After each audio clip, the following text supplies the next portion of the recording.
I'll get going with this.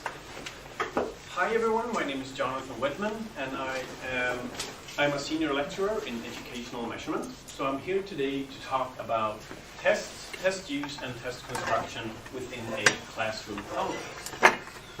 So first of all, a brief disclosure statement.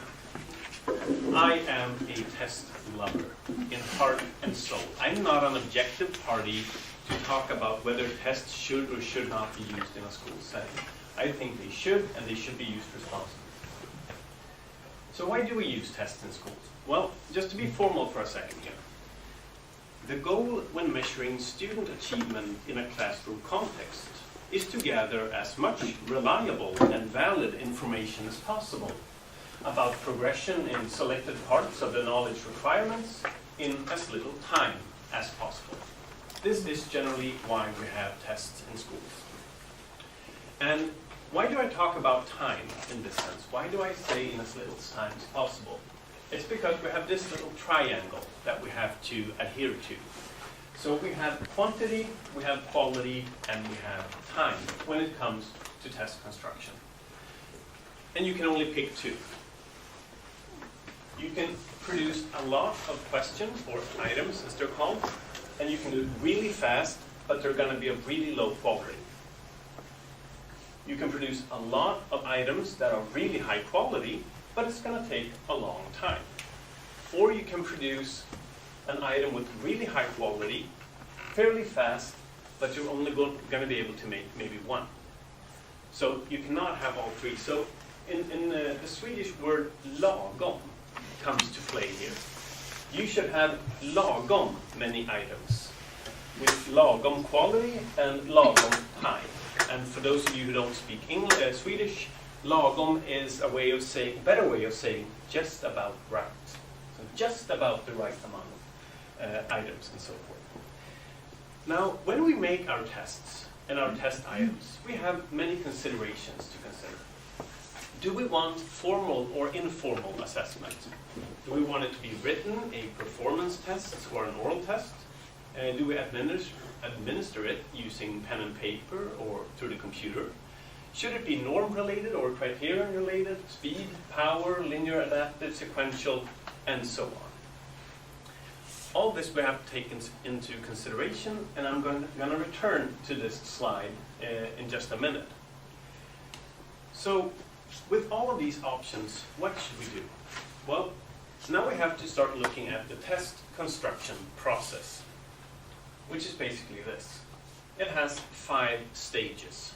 Now you can say that a test construction has 12 stages or 10, but for the sake of argument today, let's say it has 5. Planning, development, evaluation, revision, and administration. Now, when you plan your test, the first thing you do is you select the purpose for your test. Then you choose an appropriate assessment method. Create it. I know this is small, but it's going to make sense in a while. You create a test blueprint. You construct the test items.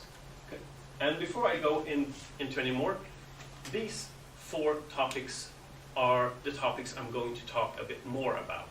So I'm going to explain these in more detail fairly soon. And after you've done that, you construct answer keys or mark schemes or rubrics depending on your assessment method.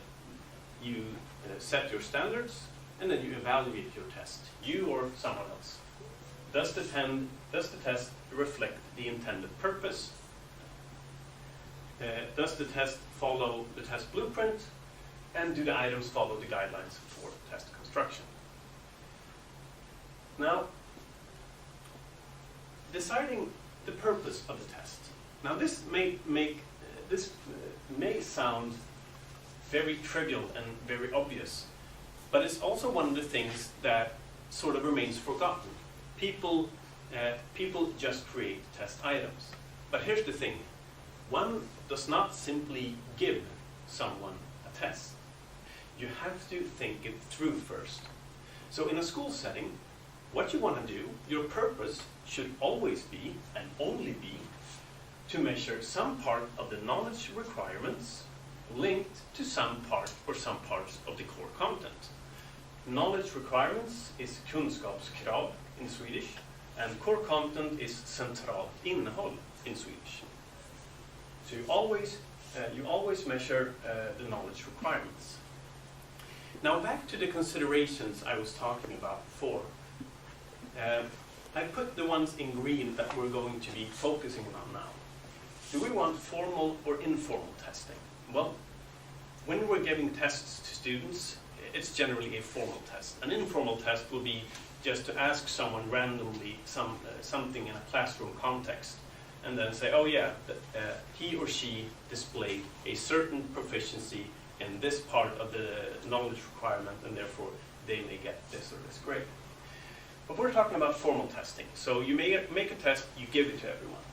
Now, it can be written, performance, or oral, but I'm going to talk today about one of the most commonly used tests in the Swedish school system, which is the written test. Now, it can be either pen or paper or computer administered. It doesn't really matter because the same guidelines still apply. Should it be norm-related or criterion-related? That is, should your test score be relative to what the other people in the class, how they performed, or should it be in relation to some external criterion, for example, the knowledge requirement? Well, we're in a school setting, so always related to the knowledge requirements. So then the consideration is, should it be speed or power? That is, should we introduce speed as something we're measuring? Should the students be stressed when they're taking the test? No. Because we have a criterion-related test, we always want to have a power test. That is, we want to give our students enough time to demonstrate their mastery of our selected part or parts of the knowledge criteria. Because our idea is not to rank order our students, as you do with a speed and norm-related test, but to be able to get some sort of documentation to give them a grade. And oversimplified, we're just going to give them a linear test. That is, everyone gets the same test. So those were the considerations. So that's the purpose of the test. Now we go to the method. Because there are basically 4 assessment methods to choose from. You can have either selected response and short answer. While these are 2 different types of questions, they're basically the same assessment methods because they assess knowledge in the same way. Then you have the extended written response questions, that is, for example, essays or generally longer questions. You have performance assessment, and you have personal communication. Now, if you want to measure knowledge and understanding, you use the selected response or short answer items. They are the best at measuring this. If you use extended written response, you likely want to measure the student's ability to reason and evaluate something. If you use performance assessment, you want to measure their practical skills and abilities. And if you use personal communication, you're basically assessing the same thing as with either selected response or extended written response. So knowledge, understanding, reasoning, and evaluation.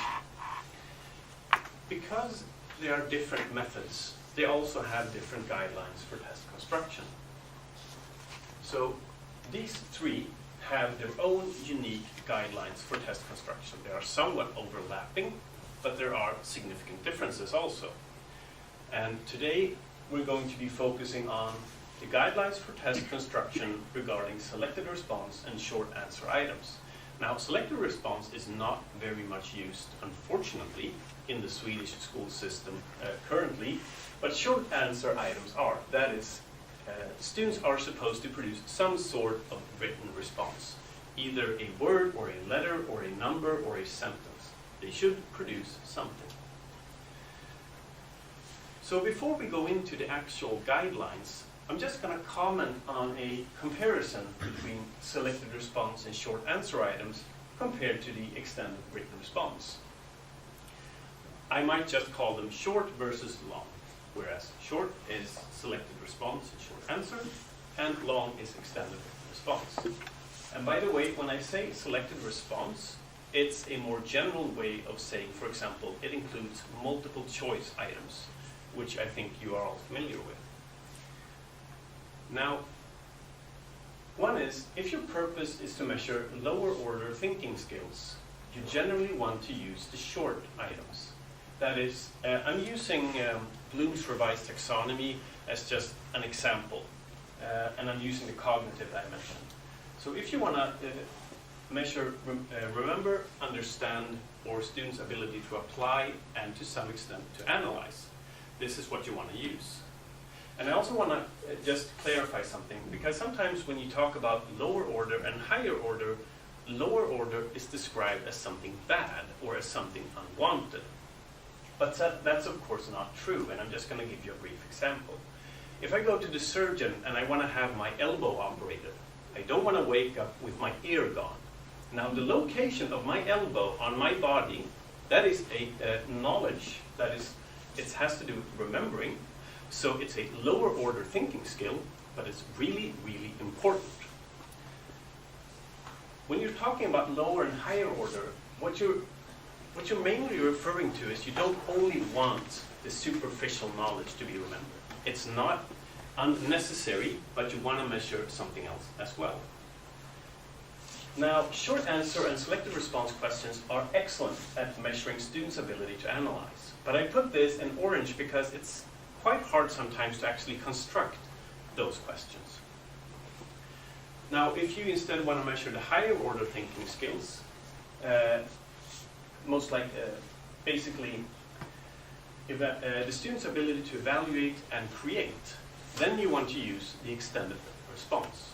You can use extended written response, for example, essays, to measure these ones as well, but it's time inefficient. And as I explained, because time is a central factor in measurement, you shouldn't waste it. So, to compare the short and long for a second here, when you make the items, selected response and short answer items, it's generally tedious. Whereas when you make the extended written response items, it's generally easy. I say somewhat easy because I'm going to be talking about one of the writers. His name is Groenland. He was active in the 70s and 80s, mostly, I think. And he was kind of pessimistic, and he said, creating short items is hard, and creating extended items is also hard. So he was not an optimist. When you create short answer items, you generally create a lot of them. Whereas when you create, for example, essay items, you create very few. Now, the consequence of this is, of course, that you get a larger coverage with the short answer items. And that's the thing about testing in school. You want a broad, you want to measure the knowledge requirements in a broad sense. Whereas the extended written response gives a narrow coverage. And generally, from a student perspective, if you give them many items and short answer items, they will very easily understand what is required of them in those items. Whereas when you give them an extended written response items, for example, an essay item, then the instructions will be less clear.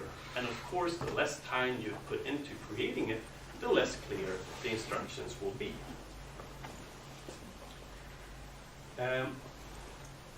But the thing is, yeah, sure, it's hard to create them, but it's really easy to score them because they can be scored both objectively and easily. Whereas scoring the extended written response items is both subjective and tedious. And here's also where selected response items and short answer items have a benefit, because if you're able to, as a teacher, to reuse them for later years, for later cohorts of students, well, you've already done this part, and the objective, the scoring them will be really easy. So over time, using short answer items and selected response items will save you a lot of time. So if possible, use them. And use that extra time for something else. But there are some differences between short and long items that are not always commonly known. And one is that when you give a test, you want information. And the quality of the information that you get from a test. If it's a short test, the quality of the information will basically depend on the skill of the constructor, of the test constructor. Whereas the quality of the long test will generally depend on the skill of the rater.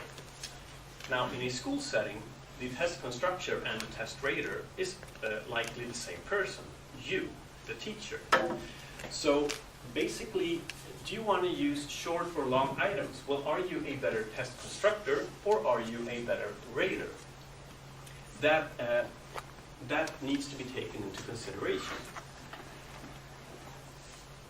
Now, the freedom of choosing what information to gather from your test will also differ.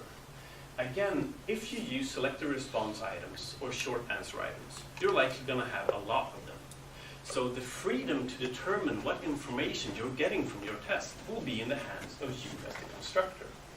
Whereas if you use, for example, an essay test, the freedom of selecting what information to provide will be in the hands of the student and the rater, because the student has more freedom to express themselves.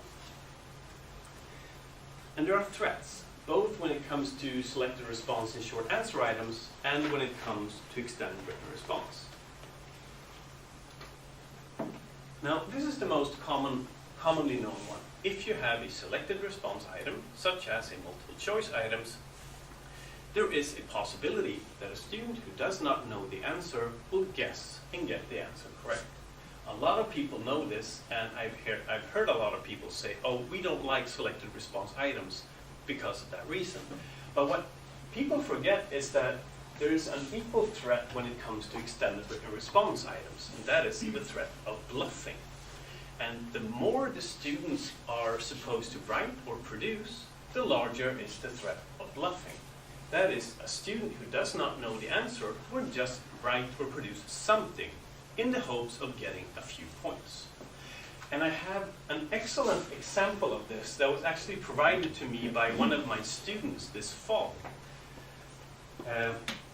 When she was in upper secondary school, they had in the Swedish class, they had a task that they were supposed to review a book. So they'd had the teacher for quite some time, so the teacher had been fairly open about what type of books she liked, and also what she liked and disliked in a book. So this student of mine, one of the classmates in her class, he had his own take on this. He didn't read a book, he made one up. He didn't write a book, but he made one up in his head. And the contents of the book that he made up reflected very accurately what his teacher had said that she liked in the book. And then he reviewed this non-existing book, and he reviewed it in the way that the teacher would have reviewed what she liked and disliked. And he got a B for it. So he bluffed his way to a B from literally having nothing. Now that's a pretty good job, but of course the test is really her exercise. Her extended written response test did not in any way measure what it was supposed to measure. It did not provide valid information. And then there are threats on the other way around. And that's when it comes to short items, short tests, the threat is reading ability. And I'm soon going to explain why. And extended written response, the threat is writing ability. Now, the reason for this is this. During a testing situation, a student will do one of three things. They will be reading, they will be thinking, or they will be writing. If you have the selected response and short answer items, the students will spend most of their testing time reading and thinking. Whereas if you have an extended written response item, students will spend most of their time thinking and writing. And so, if there is a lot of reading in your test, and you have students that are poor readers, or maybe they have dyslexia, they will, even though they have a certain amount of knowledge equal to someone else, their reading ability will cause their scores or their performance to weaken or to worsen, to suffer. And of course, it's the same thing here, but the opposite. If you have two students with the same amount of knowledge, and one is worse at expressing their knowledge in words, in writing, they will suffer from an extended written response item. So that was the comparison between these two. Now the question is, of course, which ones should we use, or which one should we use? And Groenland, he phrased it really elegantly all the way back in 1982, so I'm going to paraphrase him here. Tests composed mainly of selected response and short answer items will likely encourage students to remember, interpret, and analyze the ideas of others. Whereas tests composed mainly of extended written response items will likely encourage students to organize, integrate, and express their own ideas. And I would argue that both of these are equally important in a school setting. So of course, both selected response, short answer items, and extended written response items should really be used in a school setting. So we're quickly going to go through the test blueprint. And it's literally a blueprint for a test. You don't have to read all of the cells here. I just sort of made one up. I like a board game called Talisman, the Magical Quest game, so I made sort of a mock test blueprint for this. Say I want to test my friend's knowledge about this test. Well, I decide, of course, what content areas I would like them to know. I would like to measure their knowledge of the rules, the characters, and the cards in the game. And then I go on to specify in more detail what the content should be, what cognitive process, if I'm using Bloom's revised taxonomy, what assessment method I should use, and how many items, how many points, or whatever I choose to use. And this is what I use to make my test. Now this is good because in Sweden you have, or in the school setting, you also have omprov, retests, students that are sick or failed or for one reason or another did not do the first test. If you have a blueprint, it's going to be very easy for you to construct a parallel test. That is a retest that aims to measure the same knowledge with the same content on the same level of difficulty. But that was just sort of a parenthesis. You want the test blueprint. So now, moving on to actually developing the test. And here I want to give credit where credit is due. These guidelines are not some guidelines I just made up myself. They're based on, or they come from a peer-reviewed study by Haninge, Downing, and Rodriguez called A Review of Multiple Choice Item Writing Guidelines for Classroom Assessment. Now, multiple choice being the same assessment method as short answer items, these guidelines also are also correct for short answer items.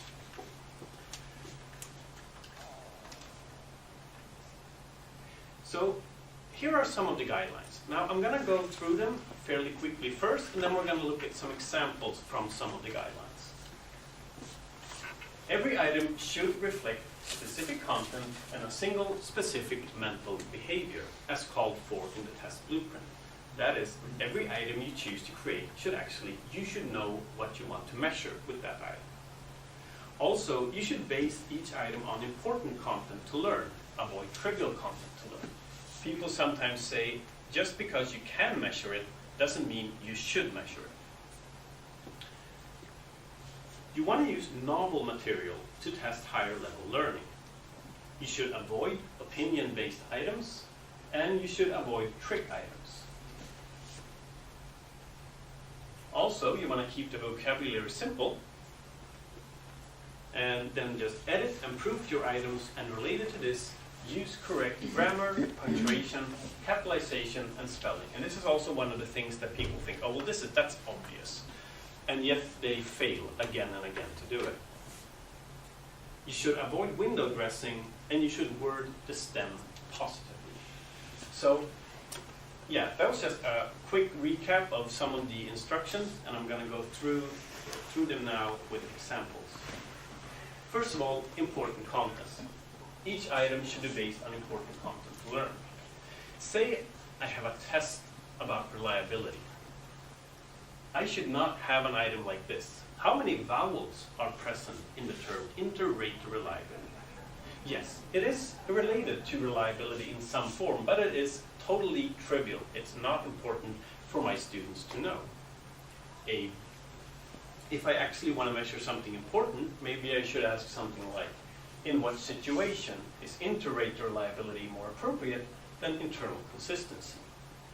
I'm not saying it's a perfect question, but at least it's more related to important content that I want to ask my students.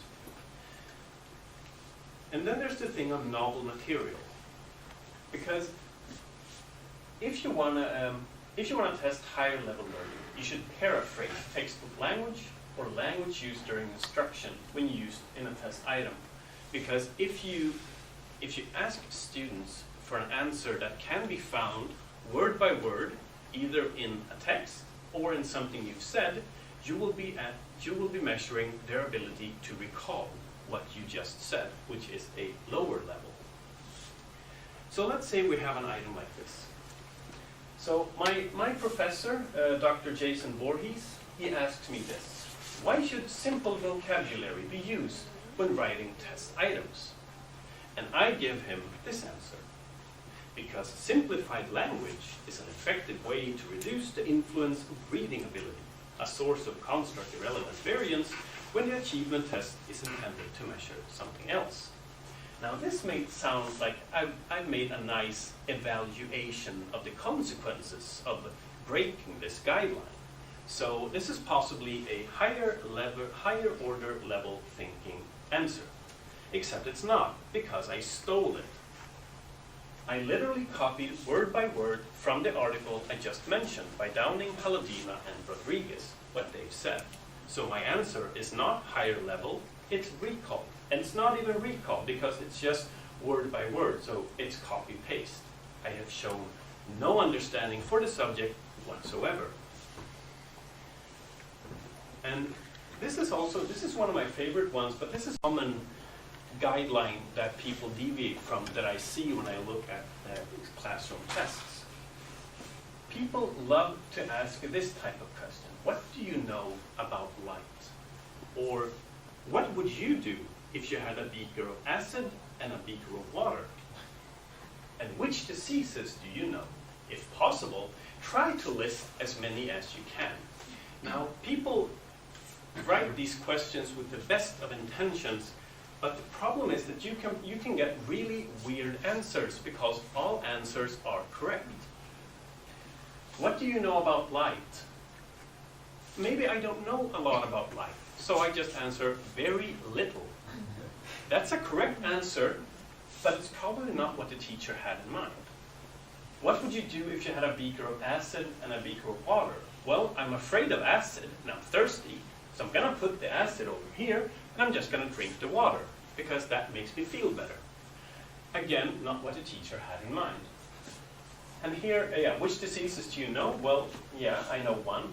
And here, if possible, why would you tell the student if possible to write it? Because if it's not possible, you should just not ask the student to do something that's impossible. Again, because if you want to get, you use tests to get information, so use them to get information. Alternatives could be, if you want to know something about light, what's the speed of light in a vacuum? Sure. Or from a safety perspective, how should acid and water be mixed? Motivate your answer. Or what are the two diseases most strongly associated with smoking? Just as an example. Now, you should also avoid trick items. Sometimes I hear people say, oh, I use trick items because I really want to tap into that deep knowledge. Except that that's not what you're doing. All you're doing with trick items is you're testing if the student are able to see through your trick. And if seeing through a trick is not part of the knowledge requirements, the kunskapskrav, you should, of course, not use it in a classroom test.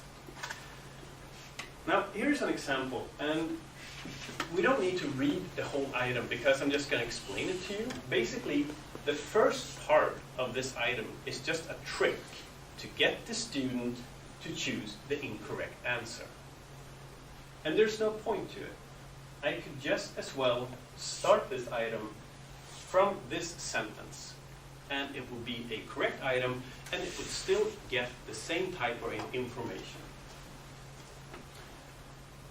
Use correct grammar, punctuation, capitalization, and spelling. This is also the thing, I mean, you guys can all read and understand this, even though it's fairly incorrect. But it does take some energy, some effort, some focus, and some time for you to actually understand what I mean. And that's energy, effort, and time that's not spent on actually given information about what you can about the knowledge criteria. So it's a distraction and it's not relevant. I like these examples. Like if you're telling your kids, oh, tonight some guy in red is going to come to our house. Yeah, you might want to make sure you spell the name right. Santa. Avoid window dressing. Now, window dressing is also fairly common because people want to create a context for their students. But the problem is they usually write too much context and they provide information and text that's not relevant to the actual question. Again, about half of this text is just unnecessary knowledge, unnecessary information. And what will be the consequence of this? Well, students will spend their time reading information that's not relevant to what you're actually testing. And again, the weaker students, maybe people with dyslexia, or for some other reason that they read slowly, they will of course suffer more from this.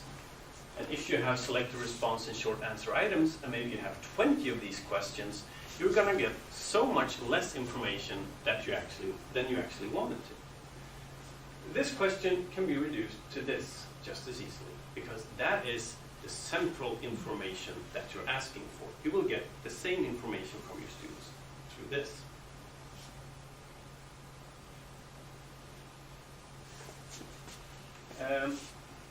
Quickly, overall, not.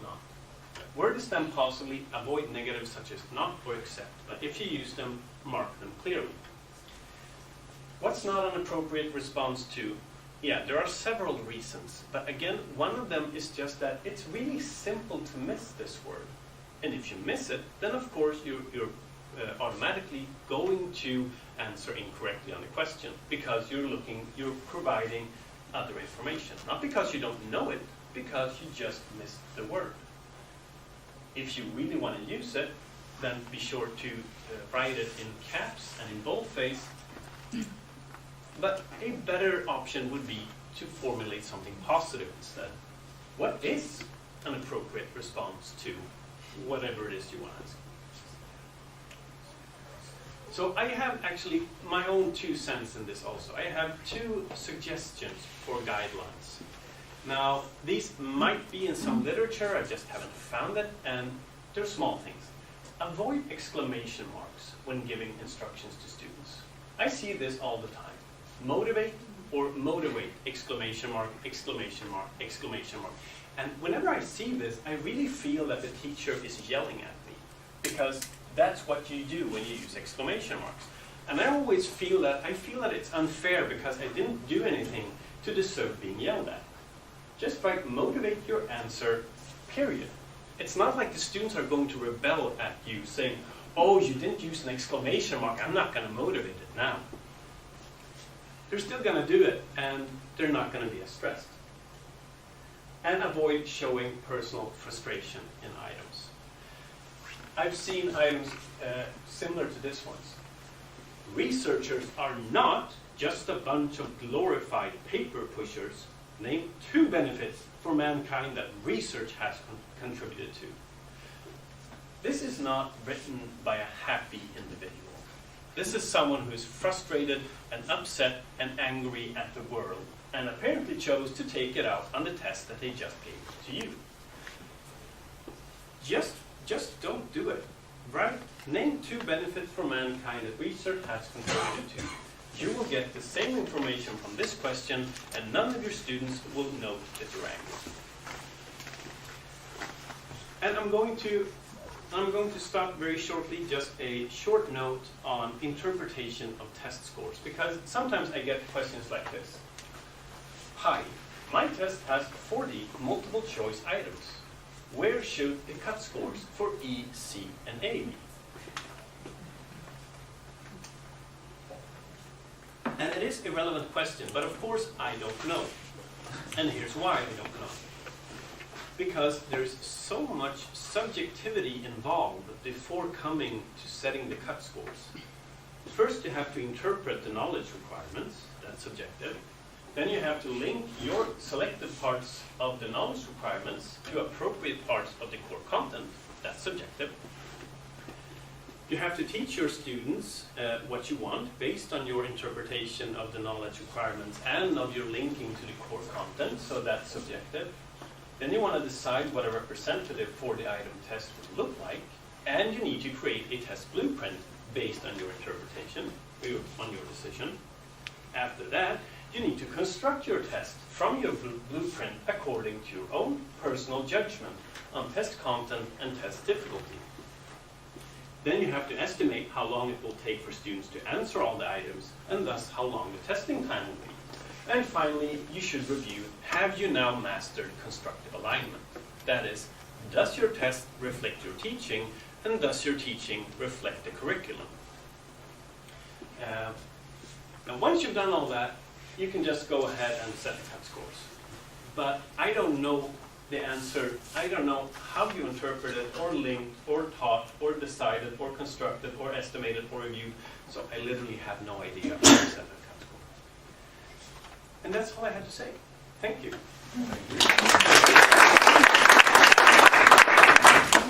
Is there time for questions? Yeah. Does anyone have questions? Or a comment? Yeah? A common phrase used in the knowledge requirements is this difference between reasoning or developed reasoning and well-developed reasoning. Yes. Can you comment on your thoughts on making the differentiation between those? Yes. Well, I cannot comment on my own thoughts in that sense, but the what it's called in Swedish kommentarer, or where Skolverket, the national agency, actually themselves say this is the difference between this and that. So I would say, because it differs from each subject to another subject and from different courses. So I would say go to the documents that the national agency provided and see what their own definition of it is. Because that is really hard, and a lot of my students are struggling with it as well. But there is no definitive answer, because part of the knowledge requirements or the curriculum is that, yeah, teachers have to make subjective interpretation. But just, yeah, follow the guidelines. I wish I could say that, you know what, I have the perfect answer, but it's impossible, even by definition, because even if I have the perfect instructions for you, then if you would sort of follow my instructions, it wouldn't be making your own interpretation, and then you would not do what's naturally. Yeah, thank you for the question. Thank you.